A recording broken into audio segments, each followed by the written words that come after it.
આપણા દેશમાં બાળકનો જન્મ થાય ત્યારે આઈ પણ બોલે છે અને એઆઈ પણ બોલે છે. વડાપ્રધાન નરેન્દ્ર મોદીએ માઇક્રોસોફ્ટ કો-ફાઉન્ડર બિલ ગેટ્સ સાથેની મુલાકાત દરમિયાન આ વાત કહી હતી. આ આખો ઇન્ટરવ્યૂ આજે બ્રોડકાસ્ટ થશે, જેની theme from AI two digital payments છે. ન્યૂઝ એજન્સી એએનઆઈએ ગુરુવારે સોશિયલ મીડિયા પ્લેટફોર્મ એક્સ પર આ ઇન્ટરવ્યૂનો પ્રોમો જાહેર કર્યો હતો. ટીઝરમાં પીએમ મોદીની બિલ ગેટ્સ સાથે artificial intelligence, digital revolution, healthcare, education, agriculture, નારી શક્તિ, ક્લાઇમેટ ચેન્જ અને ગવર્નન્સ સહિત અન્ય મુદ્દાઓ પર ચર્ચા કરતા જોવા મળે છે. બિલ ગેટ્સ G20 હવે વધારે ઇન્ક્લુઝિવ બની રહ્યું છે, તેથી હવે ભારત ખરેખર ડિજિટલ ઇનોવેશન જેવી બાબતોને પ્રોત્સાહન આપ્યું છે તે જોઈને આનંદ થયો. જમ્મુના રામબનમાં એક કાર 300 ફૂટ ઊંડી ખીણમાં ખાબકી હતી, જેમાં 10 લોકોના મોત થયા હતા. આ અકસ્માત જમ્મુ-શ્રીનગર નેશનલ હાઈવે 44 પર રામબનના બેટરી ચશ્મા વિસ્તારમાં મોડી રાત્રે 1:15 વાગ્યે થયો હતો. રેસ્ક્યુ ટીમના જણાવ્યા અનુસાર કાર શ્રીનગરથી જમ્મુ જઈ રહી હતી. રસ્તામાં ભારે વરસાદના કારણે કાર ખીણમાં ખાબકી હતી.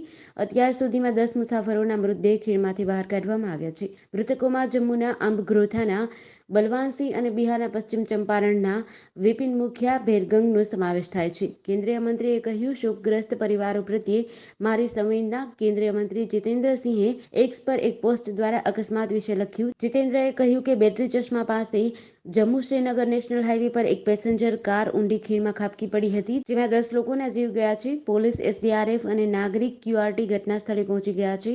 બચાવ કામગીરી ચાલી રહી છે. હું સતત સંપર્કમાં છું. સુરેન્દ્રનગર જિલ્લાના લીંબડી ધંધુકા રોડ પર ચચાણા ગામ પાસે અજાણ્યા ટ્રક ચાલકે ચાલીને જઈ રહેલા જૈન સાધ્વીને અડફેટે લેતા ઈજાઓ થઈ હતી. બાદમાં ઈજાગ્રસ્ત જૈન સાધ્વી સારવાર અર્થે 108 દ્વારા લીંબડી સરકારી હોસ્પિટલે ખસેડાયા હતા, જેમાં લીંબડી ધંધુકા રોડ પર ચચાણા ગામ પાસે અજાણ્યા ટ્રક ચાલકે ચાલીને જઈ રહેલા જૈન સાધ્વીને અડફેટે લીધા બાદ અજાણ્યો ટ્રક ચાલક નાસી છૂટ્યો હતો. અકસ્માતના પગલે હાઈવે પર ટ્રાફિક જામ સર્જાયો હતો અને લોકોના ટોળા એકત્ર થઈ ગયા હતા. અકસ્માતની જાણ થતાં મોટી સંખ્યામાં જૈન સમાજના આગેવાનો અને લોકો હોસ્પિટલે ઉમટ્યા હતા. સાબરકાંઠા જિલ્લાના વડાલીમાં સવા મહિના અગાઉ રાત્રિ દરમિયાન એક મોબાઈલની દુકાનમાંથી શટર ઊંચું કરી 72 મોબાઈલ સહિત ₹11.69 લાખનો મુદ્દામાલ ચોરી થયો હતો. ચોરીની ફરિયાદ વડાલી પોલીસ સ્ટેશનમાં નોંધાયા બાદ એલસીબી તપાસ દરમિયાન ચોરી કરનારા 2 શખ્સોને ઉત્તર પ્રદેશથી ઝડપી લઈને 6 મોબાઈલ સહિત ₹1.56 લાખનો મુદ્દામાલ રિકવર કર્યો છે, જ્યારે બાકીના 67 મોબાઈલ લેનારને પશ્ચિમ બંગાળથી ઝડપવાનો બાકી છે.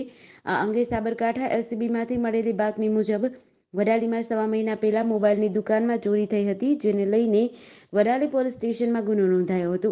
દુકાનનું શટર ઊંચું કરી અંદરથી મોબાઈલ નંગ 72, ₹11,64,141 અને ડીવીઆર ₹5,000 મળી કુલ ₹11,69,141ની ચોરી થયા બાદ સ્થળ વિઝિટ કરી એલસીબીએ વિવિધ ટીમ બનાવીને હ્યુમન સોર્સ, ટેકનિકલ સર્વેલન્સ તથા આઈસીજેએસ પોર્ટલ આધારે તપાસ હાથ ધરી હતી.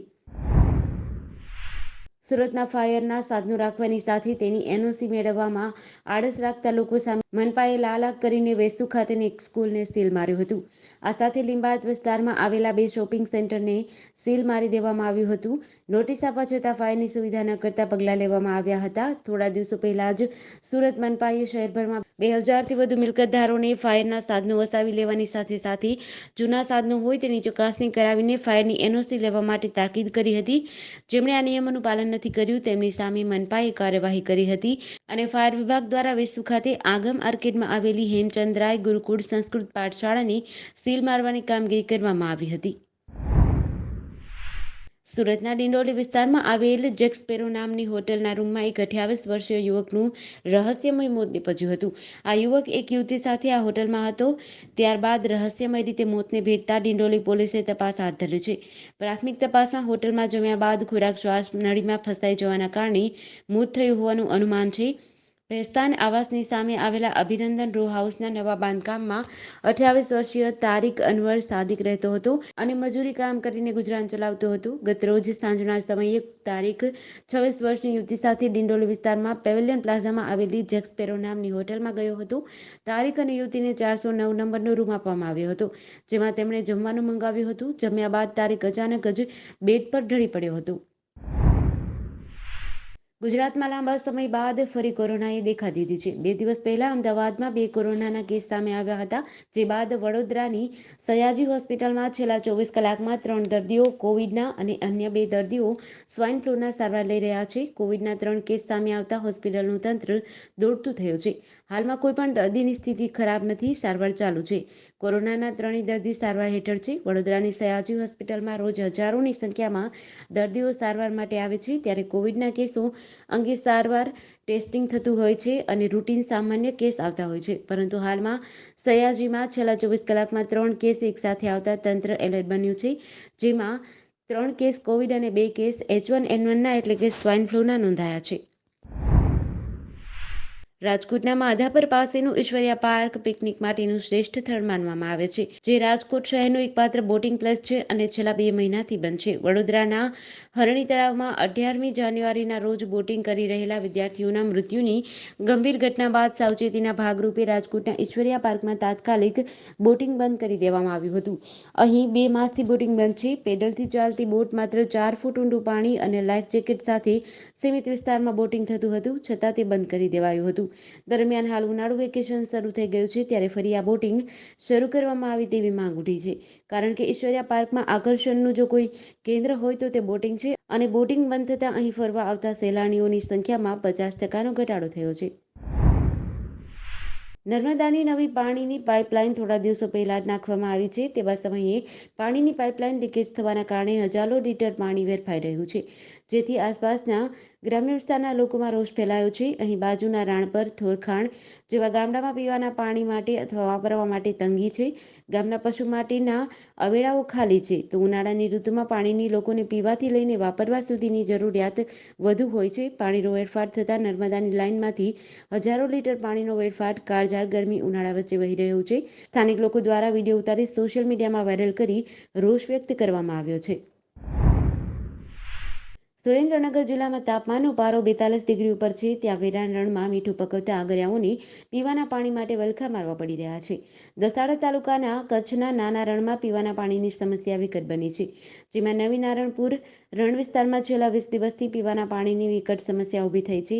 સુરેન્દ્રનગર જિલ્લાના દસાડા તાલુકામાં હાલમાં ઉનાળાની આકરી ગરમીમાં શહેરમાં પણ બહાર નીકળવું મુશ્કેલ છે. ત્યારે કચ્છના નાના રણમાં સફેદ મીઠું પકવતા ગરીબ અને પછાત અગરિયાઓ પીવાના પાણી માટે વલખા મારી રહ્યા છે. ગુજરાતમાં સૌથી વધારે તાપમાન સુરેન્દ્રનગર જિલ્લામાં છે, ત્યારે આકરા ઉનાળામાં અગરિયાઓ પીવાના પાણી માટે તરસી રહ્યા છે.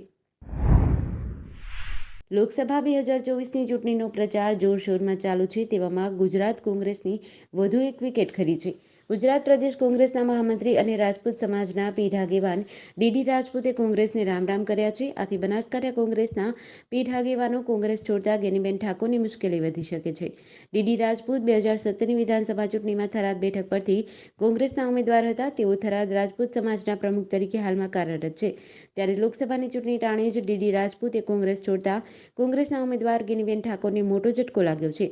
દેશમાં અયોધ્યા રામ મંદિરની પ્રાણ પ્રતિષ્ઠા વખતે કોંગ્રેસે આમંત્રણ ન સ્વીકારતા તેમની લાગણી દુભાઈ હોવાનું જણાવી કોંગ્રેસ પાર્ટીના કાર્યકર પદેથી રાજીનામું આપ્યું હોવાનું ડીડી રાજપૂતે જણાવ્યું હતું. ઉનાળામાં વિદેશમાં ફરવાના શોખીનો માટે સારા સમાચાર છે. અમદાવાદ સરદાર વલ્લભભાઈ પટેલ એરપોર્ટ પર 31 માર્ચથી 26 ઓક્ટોબર 2024 સુધી સમર શેડ્યુલની શરૂઆત થવા જઈ રહી છે. ડીજીસીએએ દ્વારા મંજૂરી મળ્યા બાદ 31 માર્ચ 2024થી અમદાવાદ એરપોર્ટ પરથી ઇન્ટરનેશનલ ફ્લાઇટ શરૂ થાય તેવી શક્યતા છે. અમદાવાદ એરપોર્ટથી બેંકોક, કુઆલાલંપુર, જેહાદ સહિતના આંતરરાષ્ટ્રીય સ્થળોની સીધી ફ્લાઇટ ફ્રિકવન્સી વધારી છે. આ ઉપરાંત કેટલીક ફ્લાઇટમાં ફ્રિકવન્સીનો વધારો કરવામાં આવશે.